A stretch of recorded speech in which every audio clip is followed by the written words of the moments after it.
પોરબંદરના fire brigade નજીકના એપાર્ટમેન્ટમાં રહેતા એક યુવતી અને તેના સંબંધી પર ત્યાં રહેતા એક પરિવારના સભ્યોએ હુમલો કર્યો હતો, જેથી ઇજાગ્રસ્ત બનેલ યુવક અને યુવતીને સારવાર માટે હોસ્પિટલમાં ખસેડવામાં આવ્યા હતા.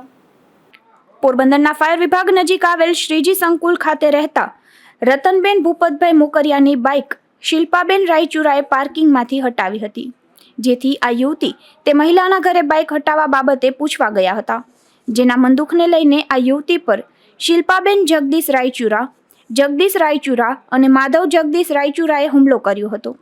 જે બાબતની જાણ યુવતીના સંબંધી દેવસિંહ ગોવિંદ રાઠોડને થતા તેઓ યુવતીના ઘરે ગયા હતા અને સીડી ઉતરી રહ્યા હતા. તે દરમિયાન ફરી શિલ્પાબેન, માધવ અને જગદીશ તથા અન્ય બે યુવતીએ હુમલો કર્યો હતો. આ હુમલામાં ઇજાગ્રસ્ત બનેલ યુવતી અને યુવકને સારવાર માટે હોસ્પિટલમાં ખસેડવામાં આવ્યા હતા. મારું નામ RBM, હું શ્રીજી સંકુલ પાટા પાસે રહું છું, ફાયર બ્રિગેડ પાસે.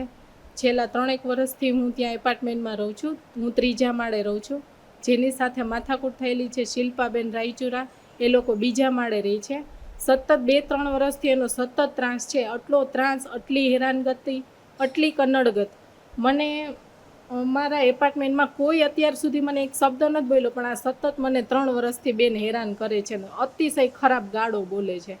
કાલે જ્યારે બપોરે માથાકૂટ થઈ ત્યારે પાર્કિંગ બાબતે માથાકૂટ થયેલી. એનું પોતાનું પાર્કિંગ ફિક્સ છે, ત્યાં કોઈને સ્કૂટર કે ગાડી કોઈને રાખવા નથી દેતા. મને પણ બીજે જ, હું પણ એને મારું સ્કૂટર હું બીજે જ રાખું છું. હવે કાલે એણે મારું સ્કૂટર હટાવેલું તો હું ખાલી એમના ઘરે પૂછવા ગઈ હતી, તમે મારું સ્કૂટર હટાવેલું બેન? તો મને કહે છે કે મારે તમારી સાથે કોઈ વાત નથી કરવી, હું મકાન માલિક સાથે વાત કરી લઈશ. મેં કીધું મકાન માલિક અહીંયા નથી રહેતા, હું રહું છું, તમે મારી સાથે વાત કરો ને.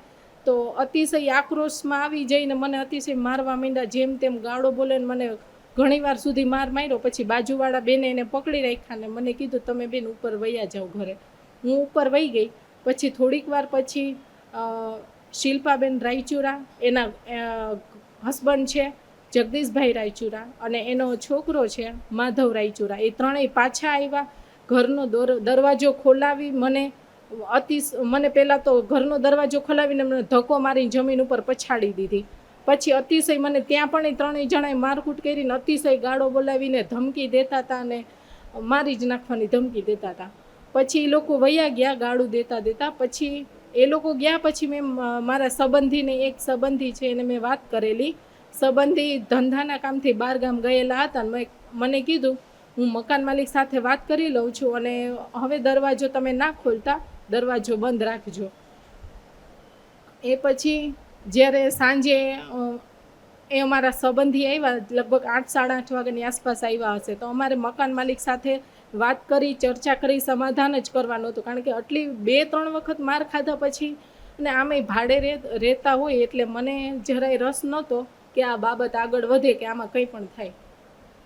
તો અમે અને એ બેન છે એની 2 છોકરીઓ છે, સુહાસી રાયચુરા અને હેતલ રાયચુરા. એ બંને છોકરીઓ અહીંયા રહેતી નથી, રાજકોટ રહે છે. પણ એ લોકોએ એ બંને છોકરીઓને ફોન કરીને બોલાવી લીધેલા શિલ્પાબેને. અને અમે જેવા મકાન માલિક સાથે ચર્ચા કરવા માટે નીચે ઉતર્યા તો એ ત્રણેય પોતાના ઘર પાસે ત્યાં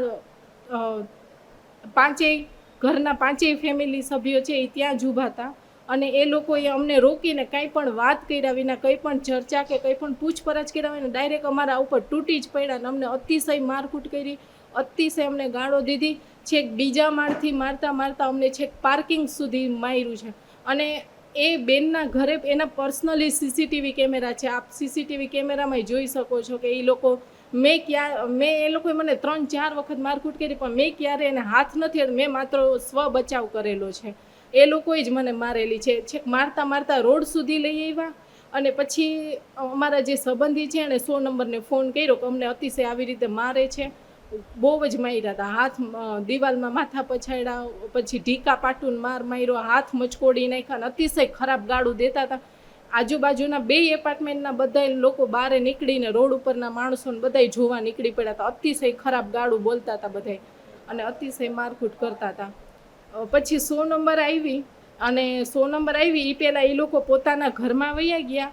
અને એ લોકોએ ફોન કરીને બીજા હોન્ડાવાળા 3-4 હોન્ડાવાળાને બોલાવ્યા હતા. તો બીજા ઘણા લોકો આવ્યા હતા છોકરાઓ.